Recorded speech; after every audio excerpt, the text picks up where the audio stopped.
A young disciple approached his master one morning, his mind swirling with thoughts.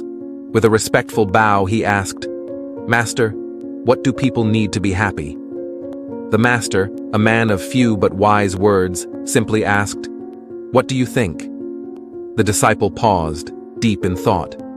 After a moment, he said, "I believe that if a person's basic needs are met, having enough food and water, a roof over their head, a good job and security, then they will be happy."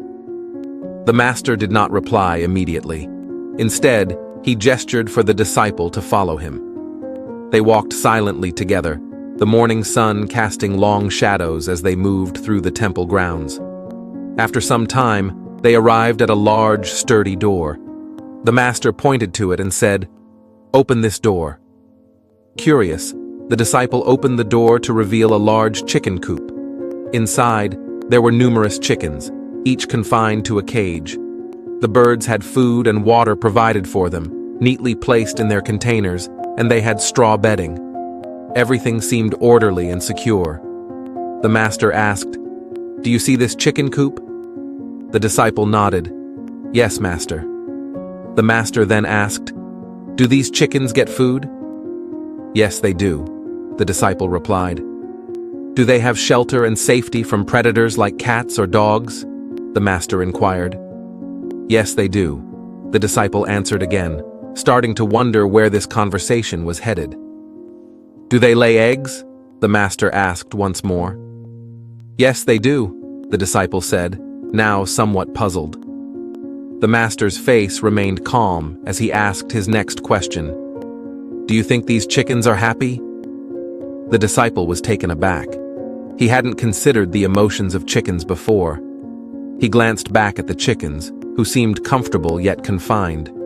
Their wings flapped in frustration every now and then, their movements restricted within the cages.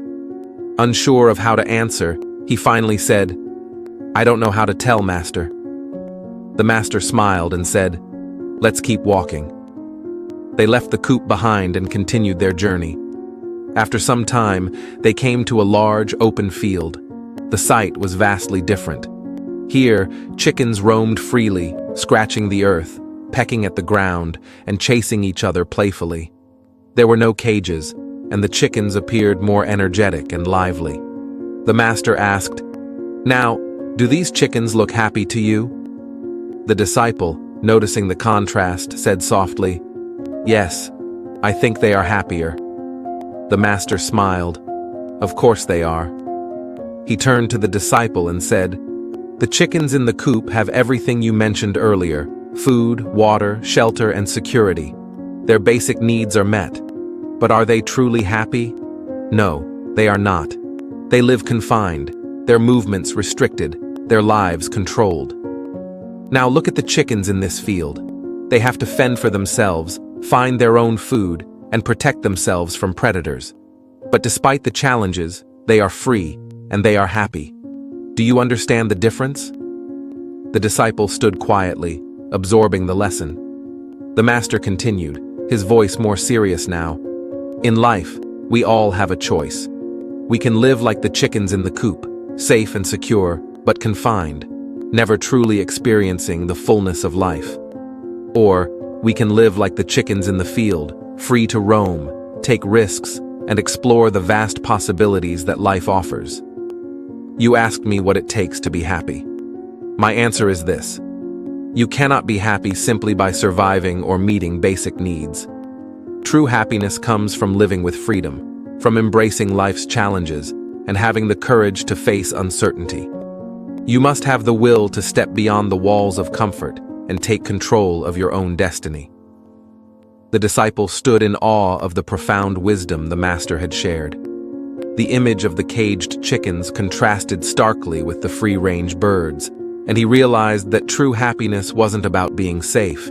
It was about being free to explore, to make choices, and to live authentically. The master placed a gentle hand on his shoulder. "Remember, my child, happiness is not found in the absence of challenges, but in the courage to face them. A life of purpose and exploration is a life well lived."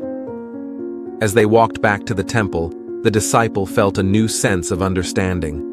His heart was lighter, and he knew that this lesson would stay with him forever.